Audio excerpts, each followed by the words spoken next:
இது ரொம்ப ரொம்ப சாதாரண விஷயமா நம்ம நினச்சிக்கிட்டு இருக்கிற விஷயம். ஆனால் ரொம்ப ரொம்ப பெரிய மாற்றத்தை ஏற்படுத்தக்கூடிய விஷயம்.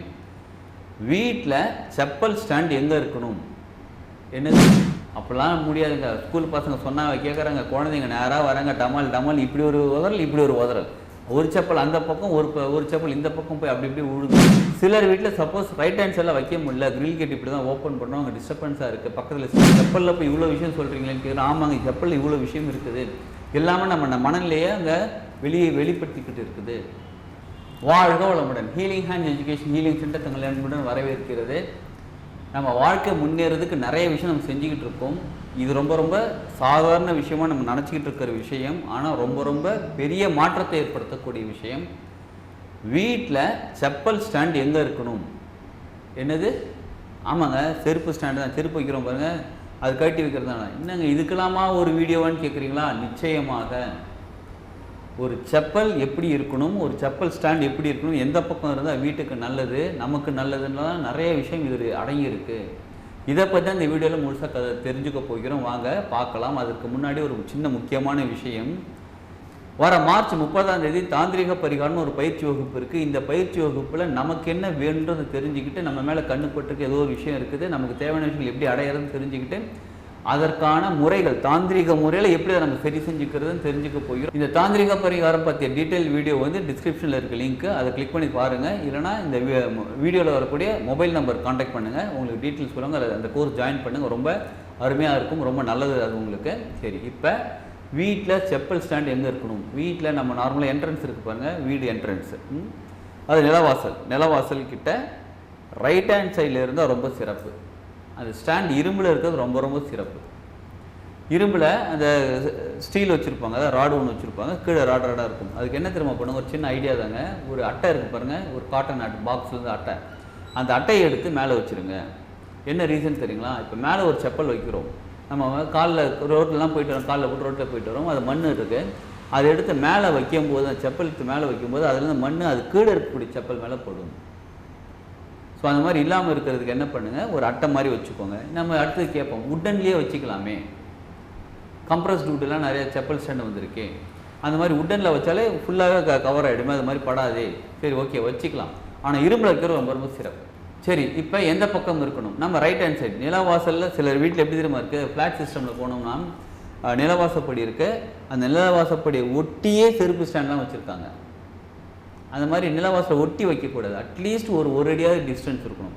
அந்த செப்பல் ஸ்டாண்டுக்கும் நிலவாசல் படிக்கும் ஒரு அடியாவது டிஸ்டன்ஸ் இருக்கணும். அப்போ ரைட் ஹேண்ட் சைடில் இருக்கிறது ரொம்ப சிறப்பு. சிலர் வீட்டில் சப்போஸ் ரைட் ஹேண்ட் சைடில் வைக்க முடியல, கிரில் கேட் இப்படி தான் ஓப்பன் பண்ணோம், அங்கே டிஸ்டர்பன்ஸாக இருக்குது, பக்கத்தில் ஸ்டெப்ஸ் இருக்குது அப்படின்னா லெஃப்ட் ஹேண்ட் சைடு கார்னராக வச்சுக்கோங்க. லெஃப்ட் ஹேண்ட் சைடில் மேக்ஸிமம் எவ்வளோ கார்னர் வைக்க முடியுமோ வச்சுருங்க. அட்லீஸ்ட் இப்படியாவது பண்ணலாமா, வீட்டுக்குள்ளே வரும்போது செப்பல் கழட்டி வச்சுட்டு ரைட்டில் சைடில் கழட்டி வச்சுட்டு அதை எடுத்துக்கொண்டு போய் அப்படியே லெஃப்ட் சைடில் செப்பல் ஸ்டாண்ட் தான் அதை வச்சிடலாம். அப்படிலாம் முடியாதுங்க. ஸ்கூல் பசங்க சொன்னால் கேட்குறாங்க, குழந்தைங்க நேராக வராங்க, டமால் டமால், இப்படி ஒரு உதறல் இப்படி ஒரு உதறல், ஒரு செப்பல் அந்த பக்கம் ஒரு செப்பல் இந்த பக்கம் போய் அப்படி இப்படி விழுதுன்றீங்களா, அந்த மாதிரிலாம் படக்கூடாது. குழந்தைங்க கிட்ட அப்படி சொல்லி வாழுங்க. வரீங்களா, ஷூவா செப்பல் எது இருந்தாலும் கழட்டி பத்திரமா வச்சு செப்பல் ஸ்டாண்டில் வைங்கன்னு சொல்லுங்கள். இதில் 2 விஷயம் நடக்கும். ஒன்று வீட்டுக்கு நல்லது, இன்னொன்று குழந்தைங்களுக்கு ஒழுக்கம் கற்றுத்தரப்படும். நம்ம எந்த விஷயம் செஞ்சாலும் அதை ஒழுங்காக செய்ய வேண்டும், நீட்டாக செய்யணும் அப்படின்றது கற்றுத்தரப்படும். அது இப்போலேருந்தே வந்து பசங்களுக்கு ரொம்ப ரொம்ப நல்லது. நம்ம நிறைய பயிற்சி வகுப்புகள் டைரக்ட் கிளாஸ் நடத்திக்கிட்டு இருக்கோம். நம்ம என்ன தெரியுமா போகணும், ஒரு 50 பேர் வந்திருக்காங்க அப்படின்னா எல்லோரும் உள்ளே வந்த பிறகு கிளாஸில் மோஸ்ட்லி வந்து உள்ளுக்குள்ளே கிளாஸ் ஹால்குள்ளே வந்து செப்பல் அலோவ் பண்ண மாட்டோம், வெளியே விட்டுட்டு வந்துருக்குன்னு சொல்லுவோம். இப்போ கொல்லிமலைலாம் போகிறோம் அப்படின்னா கொல்லிமலை ஹால்குள்ளே, நம்ம கிளாஸ் இருக்கிற ஹால்குள்ளே செப்பல் அலோவ் கிடையாது. ஸோ வெளியிலே விட்டுட்டு வந்துடுங்கன்னு சொல்லுவோம். அப்போ நம்ம என்ன பண்ணுவோம், எல்லோரும் உள்ளே வந்த பிறகு நம்ம ஒரு தடவை வெளியில் போயிட்டு வருவோம். என்ன ரீசன்னு கேட்குறீங்களா? எல்லோரும் செப்பலை எப்படி வச்சுருக்காங்கன்னு தெரிஞ்சிடும். அப்போ எந்த அளவுக்கு அவங்க செப்பல், அதாவது அவங்க வைக்கக்கூடிய ஃபுட்வேர் தான் கரெக்டாக ஒருத்தர் கரெக்டாக அடுக்கி வச்சுருப்பார், இன்னொருத்தர் 2 பக்கம், இந்த பக்கம் ஒரு செப்பல் அந்த பக்கம் ஒரு செப்பல், இந்த மாதிரி போட்டு வருவாங்க. யாரெல்லாம் சரியாக அடுக்கி வச்சுருக்காங்களோ அந்த அதாவது ஷெல்ஃபில் கரெக்டாக வச்சுருக்காங்களோ அவங்க மனசை பத்திரமா கரெக்டாக வச்சுருக்காங்கன்னு அர்த்தம். யாரெல்லாம் இஷ்டத்துக்கு தூக்கி போட்டு வராங்களோ அவங்க மனசு இஷ்டத்துக்கு சுற்றிக்கிட்டு இருக்கு, அலைஞ்சிக்கிட்டு இருக்குன்னு அர்த்தம். நம்ம மனசுக்கும் நம்ம மனநிலைக்கும் நம்ம செப்பல் வைக்கிறோம் பாருங்கள், நம்ம கழட்டி விடுறோம் பாருங்கள், அதற்குமே சம்பந்தம் இருக்குது. அப்போ வந்து கிளாஸ்குள்ளே வந்து சொல்லுவோம், யார் யாரெல்லாம் செப்பலில் ரைட் சைடு ஒன்று லெஃப்ட் சைடு இஷ்டத்துக்கு தூக்கி போட்டு வந்தீங்களோ அவங்களாம் கொஞ்சம் ஏந்திரிச்சு நில்லுங்கன்னு சொல்லுவோம். அவங்களாம் ஏஞ்சி நிற்பாங்க. உங்கள் மனநிலை இப்படி தான் இருக்குது. இஷ்டத்துக்கு திங்க் பண்ணிகிட்டு இருக்கோம். திடீர்னு ஒன்று திங்க் பண்ணுவோம், அடுத்த சம்மந்தமெல்லாம் இப்படி திங்க் பண்ணுவோம். ஆமாம், நிறைய பேர் 99.99% ஆமான்னு சொல்லியிருக்காங்க. ஒரு விஷயத்தை என்னால் ஒரு கண்டினியூஸாக நான் திங்க் பண்ண முடியாது. ஒரு நிமிஷம் திங்க் பண்ணால் அடுத்த டக்குன்னு மாறும், அடுத்த டக்குன்னு மாறும், மாறிக்கிட்டே இருக்கும். பேசும்போது அதே மாதிரி தான் சப்ஜெக்டை மாற்றி மாற்றி பேசிக்கிட்டு இருக்கேன். இதுக்கு என்ன தான் பண்ணணும்னு கேட்பாங்க. செப்பலை ஒழுங்கு அடிக்க வச்சுட்டு வாங்கன்னு சொல்லுவோம். சிரிப்பாங்க. என்ன சார் செப்பலை போய் அடிக்க வச்சுட்டு வந்தால் மனசு சரியாயிடுமா? உங்கள் மனநிலை தாங்க உங்கள் செப்பலில் காமிச்சிருக்கீங்க. இப்போ அதை செஞ்சால் இது சரியாகுங்க. எங்கே போனால் ரெகுலராக இதை வைங்க, உங்கள் வீட்டுக்குள்ளே வச்சாலும் பத்திரமா வைங்க. அப்போ நம்ம மனநிலை இங்கே வெளிப்படுகிறது. அது மட்டும் இல்லைங்க, வீட்டுக்கு ரொம்ப நல்லது. செப்பல் ஸ்டாண்ட் கரெக்டாக வச்சு நம்ம வைக்கிறது நம்ம மனநிலை சரியாக இருக்கும்போது எல்லாருக்குமே நல்லது. சரி, செப்பல் ஸ்டாண்ட் அப்படி வைக்கிறீங்க. சிலர் என்ன சொல்லுவாங்க, உட்டன் ஸ்டாண்டில் டோர் போட்டு வச்சுக்கலாமா? வச்சுக்கலாம். உட்டனை விட இரும்பு ரேக்கில் வைக்கிறது ரொம்ப ரொம்ப சிறப்புங்க. மறுபடியும் சொல்கிறாங்க, இரும்பு ரேக்கில் வைக்கிறது ரொம்ப சிறப்பு.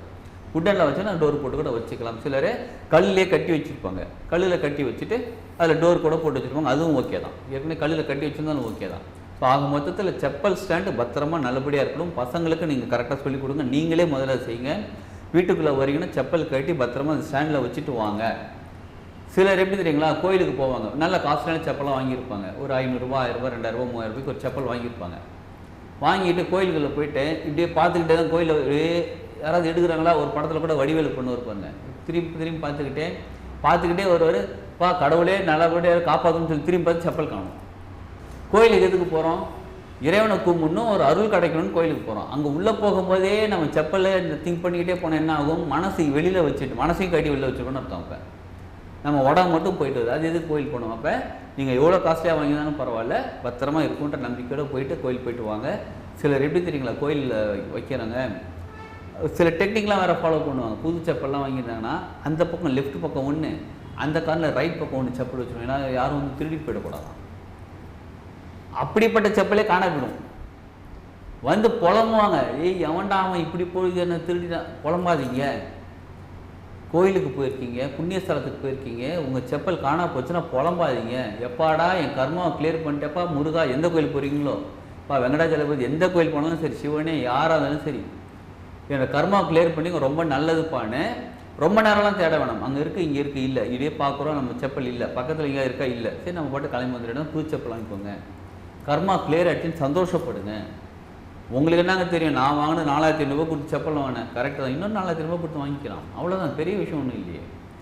அந்த கர்மாவை கிளியர் பண்ணுறதுக்கு கடவுள் நமக்கு ஏன் நல்லா கவனிச்சுக்கோங்க, அடிக்கடி கோயில் போயிருக்கிறோம், ஆனால் இவ்வளோ நாள் அந்த செப்பல் போட்டது கிடையாது. இப்போ புதுசாக செப்பல் வாங்கிட்டு வந்து 4000 ரூபா கொடுத்து காசு கொடுத்து, யார் கொடுத்தது? கடவுள் கொடுத்துருக்காரு, வாங்கிக்கோன்னு. எதற்காக வாங்கிக்க சொல்லியிருக்காரு? நம்ம கர்மாவை கிளியர் பண்ணுறதுக்காக. சரிங்களா? இன்னொரு செப்பல் கூட வாங்கிக்கலாம். அது இன்னொரு ரொம்ப முக்கியமான விஷயங்க, நீங்கள் செப்பல் வச்சுட்டு போகிறீங்க கோயிலில், உங்கள் மனநிலை தான் மறுபடியும் இங்கே செப்பல் வச்சுட்டு போகிறீங்க, திரும்பி வந்து பார்க்குறீங்க, இங்கே ஒரு செப்பல் இங்கே ஒரு செப்பல் தனித்தனியாக இருக்குது. உடனே என்ன பண்ணுவீங்க? எவன்டாம இதை எடுத்து போட்டதுன்னு சொல்லி நீங்கள் டப்பு மற்றவங்க செப்பலை தள்ளி விட்டுட்டு நீங்கள் உங்கள் செப்பல் எடுத்து போடுவீங்களா? அது மாதிரி செய்யாதீங்க. ஏன்னா யாரோ ஒருத்தரோட செப்பல் தனித்தனி இருந்ததுனால தான் உங்கள் செப்பலை அவர் பிரித்து வச்சுருக்காரு. நீங்கள் மறுபடியும் அவரை திட்டிக்கிட்டே எல்லாரோட செப்பலும் திட்டாதீங்க, பிரிக்காதீங்க. உங்களுக்கு கர்மா எக்ஸ்ட்ரா வந்து சேரும். கோயிலுக்கு போய்ட்டு அந்த புண்ணியமாக அங்கே டெலிட் ஆகிடும், புதுசாக கர்மா வந்து சேரும். என்னங்க செப்பலில் போய் இவ்வளோ விஷயம் சொல்கிறீங்களேன்னு கேட்குறேன். ஆமாங்க, செப்பலில் இவ்வளோ விஷயம் இருக்குது, எல்லாமே நம்ம மனநிலையே அங்கே வெளிப்படுத்திக்கிட்டு இருக்குது. யாரோ தான் காலேஜ் போட்டாலும் சரி பரவாயில்ல, எடுத்து போட்டுட்டு போக வேண்டியது தான், அவ்வளோதான். சிம்பிள் தானேங்க. மன்னிச்சிருங்க, யாரோ தான் காலேஜ் போட்டாலும் மன்னிச்சிருங்க, அவ்வளோதான். எவ்வளோ தப்பு நம்ம பண்ணுறோம், கடவுள்கிட்ட மன்னிப்பு கேட்குறோம்ல, மற்றவங்கிட்ட மன்னிப்பு கேட்குறோம்ல, அதே மாதிரி மற்றவங்களை நம்ம மன்னிச்சிருங்க, யாரோ தெரியாமல் பண்ண தப்பு. அப்போ செப்பல்ங்கிறது இன்னொன்று முக்கியமான விஷயம். சிலர் என்ன பண்ணுவாங்க, அந்த பக்கம் இந்த பக்கம் போட்டுட்டு போவாங்க பாருங்க, அந்த மாதிரிலாம் போடாதீங்க. எப்பயுமே செப்பல் ஜோடியாகத்தான் இருக்க வேண்டும், எப்பயுமே அது மாதிரி வச்சுருங்க. சிலர் வந்து கொஞ்சம் கிழிஞ்சு போச்சு, ஓட்டையாயிடுச்சு, இல்லை அருந்து போச்சு அப்படின்னா போட்டுட்டு புது செப்பல் வாங்கிக்கோங்க. ஏன்னா இது வந்து செப்பலுங்கிற சாதாரண விஷயம் கிடையாதுங்க, நம்மளை பாதுகாக்கக்கூடியது. நீங்கள் ரோட்டில் நடந்து போகிறீங்க, கல் முள் இருக்குது, கல்லில் படாமல் கால் படாமல் நம்மளை பாதுகாக்கக்கூடியது அந்த செப்பல். அவ்வளோ நல்ல விஷயம் அது, பாதுகாக்கக்கூடியது. இன்னொரு முக்கியமான விஷயம் சொல்கிறேங்க, யாருக்கெல்லாம் வாழ்க்கையில் ரொம்ப பயமாக இருக்கோ, என்ன பண்ணுறதுன்னு எனக்கு தெரியல, ஒரு மாதிரி பயமாகவே இருக்குது, என் லைஃப் எப்படி இருக்குன்னு தெரியல, ஃப்யூச்சர் எப்படி இருக்குன்னு தெரியல, நான் நல்லா இருப்பேனான்னு எனக்கு தெரியல அப்படின்னு யாருக்கெல்லாம் வாழ்க்கையில் பயமாக இருக்கோ நீங்கள் செப்பல் தானம் பண்ணுங்கள். யாருக்கு உண்மையாக செப்பல் தேவைப்படுகிறதோ அவங்களுக்கு வாங்கி கொடுங்க. உங்கள் வாழ்க்கையில் இருக்கிற பயம் சரியாக போகும். அதற்கும் இதற்கும் என்ன சம்மந்தம் கேட்குறீங்களா? இன்னொருத்தங்களுக்கு நீங்கள் பாதுகாப்பு கொடுக்கும்போது உங்களுக்கு பாதுகாப்பு இறைவன் கொடுப்பாரு. பாதுகாப்பு வந்துச்சுன்னா பயம் போயிடுங்கள. செய்யுங்க. எத்தனை பேர் தான் வாங்கி கொடுக்குறதுன்னு கேட்குறீங்களா? உங்கள் பயம் போகிற அளவுக்கு செஞ்சுக்கிட்டே இருங்க. நீங்கள் என்ன 2000 ரூபாய் 3000 ரூபாய்க்கு செப்பல் வாங்கி தர சொல்லணும். 100 200 செப்பல் வாங்கி யாருக்காவது செப்பல் இல்லாதவங்களுக்கு கொடுங்க. வயசானவங்களாக இருந்தால் கொடுங்க. இப்போ 100 நாள் வேலை திட்டம் நிறைய பேர் வேலை செய்கிறாங்க பிறகு அவங்களுக்கு வாங்கி கொடுங்க. யாருக்கும் செப்பலையும் வாங்கி கொடுங்க. நிச்சயமாக உங்கள் வாழ்க்கையில் நிறைய மாற்றங்கள் ஏற்படும். உங்களுக்கு பாதுகாப்பு கிடைக்கும். உங்களுக்கு ஒரு பலம் கிடைக்கும். உங்களுக்கு ஒரு நிம்மதி கிடைக்கும். கால் சூட்டில் நடந்து போகிறவங்க, ரோட்டு சூட்டில் கால் சூட நடந்து போகிறவங்க செப்பல் கொடுத்தா எப்படி இருக்கும்? நல்லா இருப்பா அப்படின்னு வாழ்த்துவாங்க பாருங்கள். அதே மாதிரி தான் நமக்கு வாழ்க்கையில் கஷ்டங்கள் இருக்குது. நம்ம மற்றவங்களுக்கு ஹெல்ப் பண்ணும்போது நமக்கு இறைவன் ஹெல்ப் பண்ண ஆரம்பிச்சுடுவாங்க. வாடா அப்படின்னு நம்மளும் நிம்மதியாக இருக்க ஆரம்பிப்போம். இதில் பல ரகசியங்கள் இருக்குது. சரிங்களா? இதை செய்யுங்க. பேசிக்காக வீட்டில் செப்பல் ஸ்டாண்டை பத்திரமா வச்சுக்கோங்க. நல்லா க்ளீனாக நீட்டாக வச்சுக்கோங்க. முடிஞ்சளவு ரைட் சைடில் வைங்க. பரவாயில்ல லெஃப்ட் சைடில் வச்சாலும். ஆனால் நிலவாசல் படி ஒட்டி வைக்க கூட தள்ளி வச்சுக்கோங்க. நீட்டாக மெயின்டைன் பண்ணுங்கள். உங்கள் செப்பலையும் எப்பயுமே நீட்டாக இருக்க மாதிரி பார்த்துக்கோங்க. நான் ஷூ தான் போடுவோம், பரவாயில்ல, எதுவாக இருந்தாலும் நீங்கள் நீட்டாக மெயின்டைன் பண்ணுங்கள். நிச்சயமாக உங்கள் வாழ்க்கையில் பெரிய பெரிய நல்ல நல்ல மாற்றங்கள் வரும். வாழ்க வளமுடன்.